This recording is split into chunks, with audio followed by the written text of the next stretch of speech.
पुण्यामध्ये 13 ते 15 जणांचा संशयास्पद असा मृत्यू झाल्याने एकच खळबळ उडालेली आहे। विशेष म्हणजे PCMC भागातील 8 जणांचा यामध्ये मृत्यू झालेला आहे आणि पुणे विभागातील बाकीचे जे इतर भाग आहेत म्हणजेच काळेपडळ असेल, हडपसर असेल अशा मिळून 5 जणांचा आणि एकंदरीतच हे 8 ते 5 जणांचे मिळून जवळपास आतापर्यंत 13 ते 15 जणांचा संशयास्पद असा मृत्यू झालेला आहे।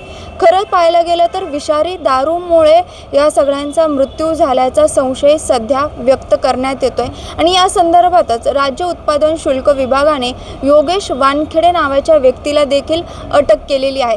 योगेश वानखेडे जो आहे त्याचा दारूचा अड्डा होता, उरुळी कांचन परिसरामध्ये त्याचा अड्डा होता आणि त्याच्यावरती तो तिथूनच जे दारूचा जो सगळा सप्लाय आहे तो करत होता असा संशय त्याच्यावरती सध्या व्यक्त करण्यात येतोय आणि त्याच्यामुळेच हे सगळं जे नागरिकांचा मृत्यू आहे त्याच्या दारू पिण्यामुळे झाल्याचा संशय त्याच्यावरती सध्या व्यक्त करण्यात येत असल्यामुळे त्याला सध्या अटक करण्यात आलेली आहे।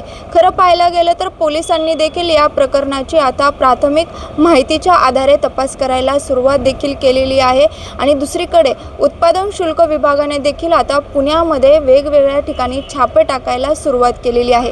यामध्ये उत्पादन शुल्क विभागाकडून दारू जप्त केली जाते, त्याचा नाश जो आहे उत्पादन शुल्क विभागाकडून करण्यात येत आहे। मात्र सध्या पाहायला गेलं तर या घटनेने एकच खळबळ उडालेली आहे।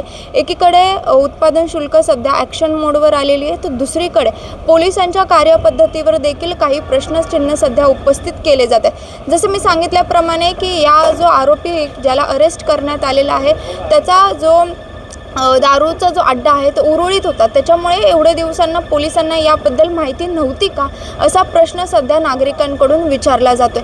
त्यामुळे आता पाहायला गेलं तर एकीकडे उत्पादन शुल्क विभाग जे आहे ते सध्या दारूचे जे साठे आहेत किंवा दारूचे जे अड्डे आहेत त्याच्यावरती छापे टाकते तर दुसरीकडे पोलीस देखील आता या संपूर्ण प्रकरणाची चौकशी करत आहेत। मात्र सध्या तरी निश्चित कारण असं सध्या समोर आलेलं नाही आहे असंच म्हणावं लागेल आणि तशीच माहिती सध्या मिळत आहे।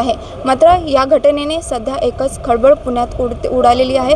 आता या संदर्भात नेमकं कोणते कारण त्यांच्या मृत्यूचे समोर येत आहेत, पोलीस नेमकं कशा प्रकारे तपास करतायत, त्या तपासातून काय समोर येतं हे पाहणं महत्त्वाचं असेल। शिवानी लकडे, टाइम्स ऑफ महाराष्ट्र, पुणे।